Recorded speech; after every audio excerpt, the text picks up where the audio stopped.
Good morning. Thank you. Thank you for being you. Thank you for finding a way to get in the way. You probably know that I didn't grow up in a big city like Atlanta or Washington or New York or London or Paris or Rome. I grew up in rural Alabama, 50 miles from Montgomery, outside of a little place called Troy. My father was a sharecropper, a tenant farmer. But back in 1944, when I was 4 years old, and I do remember when I was 4. How many of you remember when you were 4? What happened to the rest of us? My father had saved $300, and with the $300, a guy sold him 110 acres of land. My family still owns this land today. On this farm, we raise a lot of cotton and corn, peanuts, hogs, cows, and chickens. And some of you probably read about when I was a little boy, I wanted to be a minister.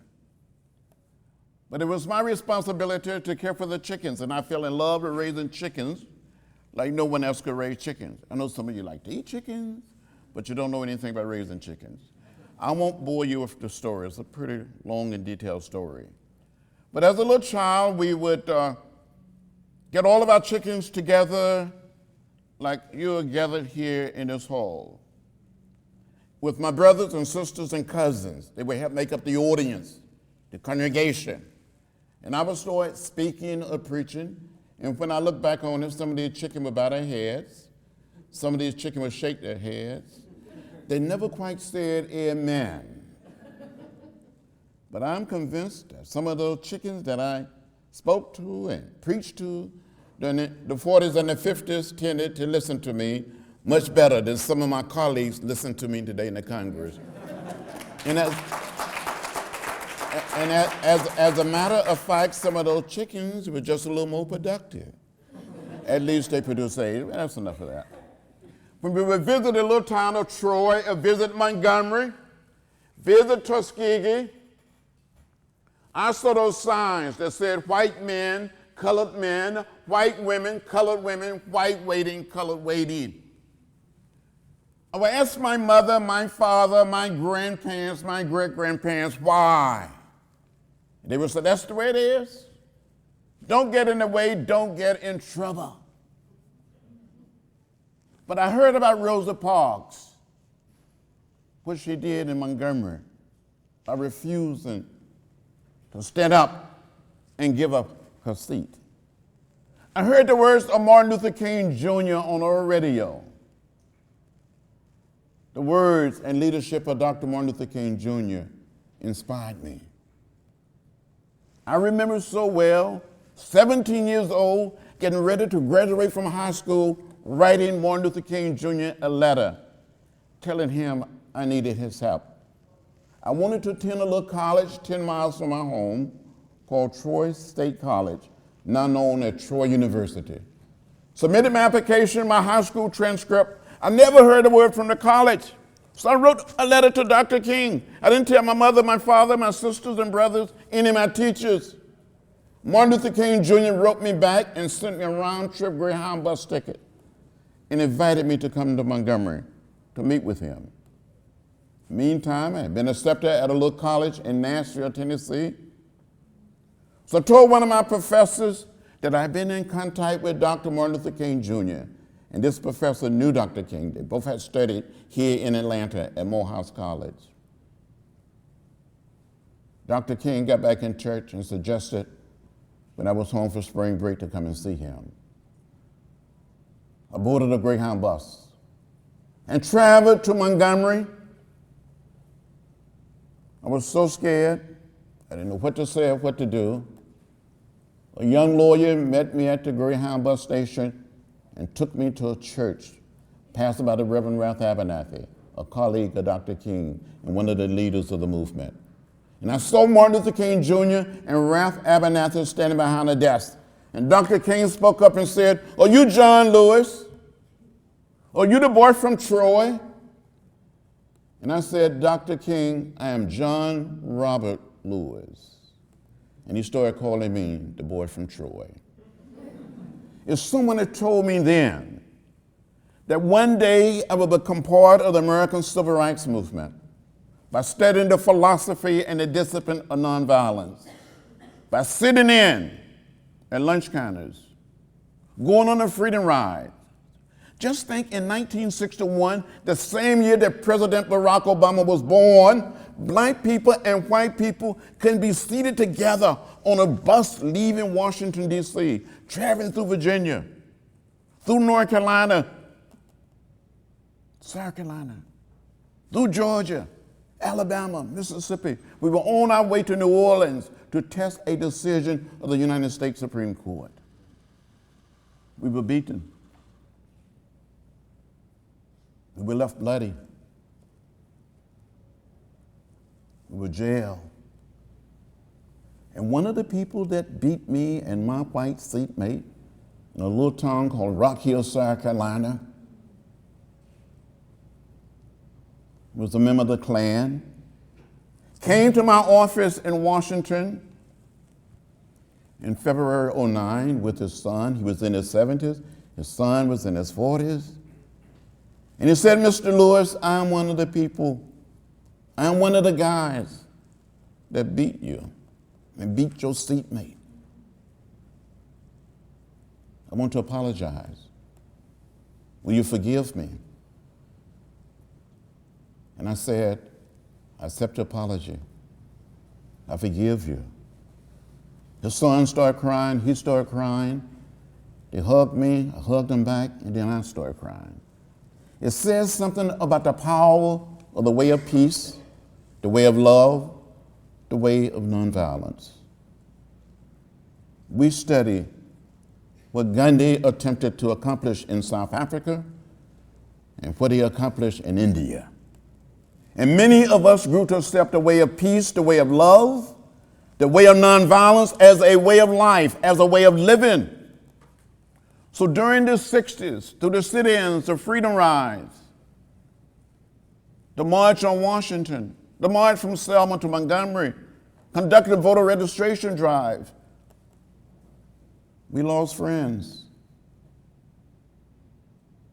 But we didn't give up. We didn't become bitter. We didn't become hostile. We wanted to create what Dr. Martin Luther King Jr. and others call the beloved community. We wanted to redeem the soul of America. So when you look around America today, I hear some people saying nothing has changed. We're not there yet.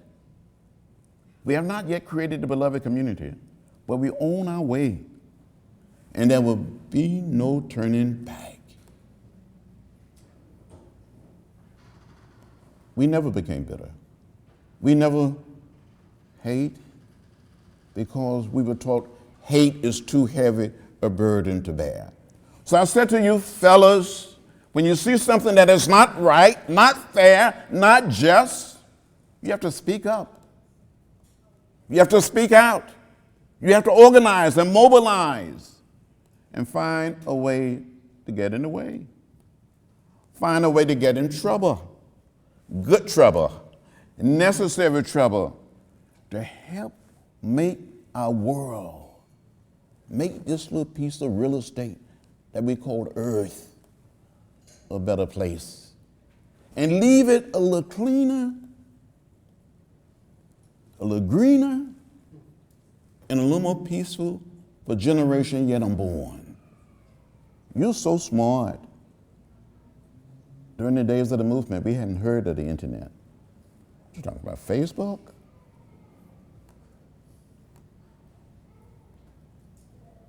We didn't have a cellular telephone. In some parts of the South, we had party lines. You had to wait for other people to get off. So use social media. Use the new technology to educate, to inspire, to build. We have to create a society at peace with itself, that respect the dignity and the worth of every human being. You can do it. You must do it.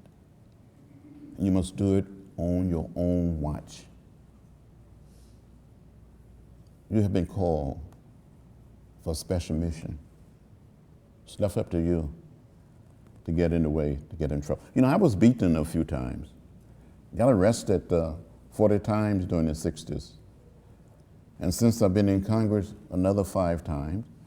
And I tell some of my colleagues, some of us are going to get arrested again. My last arrest was last October. 8 members of Congress got arrested with 200 citizens. We were trying to get the Speaker of the House of Representatives to bring before the House a comprehensive immigration reform bill to set people on a path to citizenship. You know the late A. Philip Randolph, who was the dean of black leadership, who was the man who called together the March on Washington, was said from time to time. Maybe our foremothers and our forefathers all came to this great land in different ships, but we all are in the same boat now. So we have to look out for each other, care for each other, and in the process, be happy. I don't know how many saw the video of me during the happy dance to the happy song.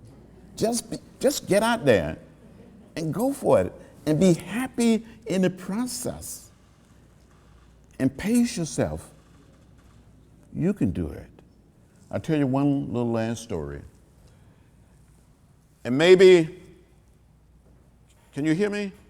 Everybody can hear me? When I was growing up outside of Troy, Alabama, 50 miles from Montgomery, I had an aunt by the name of Seneva. And my Aunt Seneva lived in what we call a shotgun house. She didn't have a green manicured lawn, had a simple plain dirt yard. And sometime at night, you can look up through the holes in the ceiling and count the stars. When it would rain, she would get a pail, a bucket, or a tub and catch the rainwater. For those of you maybe from Europe, you may not know what a shotgun house is. In the nonviolent sense, it's an old house, one way in, one way out, where you can bounce a basketball through one door and it goes straight out the other door. My Aunt Seneva lived in a shotgun house. From time to time, she would walk out into the woods and cut branches from a dogwood tree and tie these branches together and make a broom, and she called that broom the brush broom. And she would sweep this dirt yard very clean, sometimes 2 and 3 times a week, but especially on a Friday or Saturday because she wanted it to look good. But one Saturday afternoon, a group of my brothers and sisters and a few of my fresh cousins were out playing in my Aunt Seneva dirt yard, and an unbelievable storm came up. The wind started blowing, the thunder started rolling, the lightning started flashing, and the rain started beating on the tin roof of this old shotgun house. My aunt got us all in and told us to hold hands. She thought this old house was going to blow away. The thunder continued to roll, the lightning continued to flash, the wind continued to blow, and the rain continued to beat on this old house. And when one corner of this old house appeared to be lifting from its foundation, my aunt would have us to walk to that side to try to hold the house down with our little bodies. When the other corner appeared to be lifting, she would have us to walk to that side. We were little children walking with the wind, but we never, ever left the house.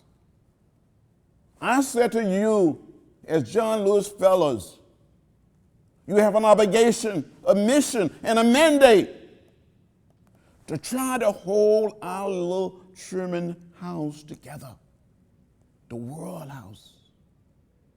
We all must learn to live together, as Dr. King said, as brothers and sisters, or we will perish as fools.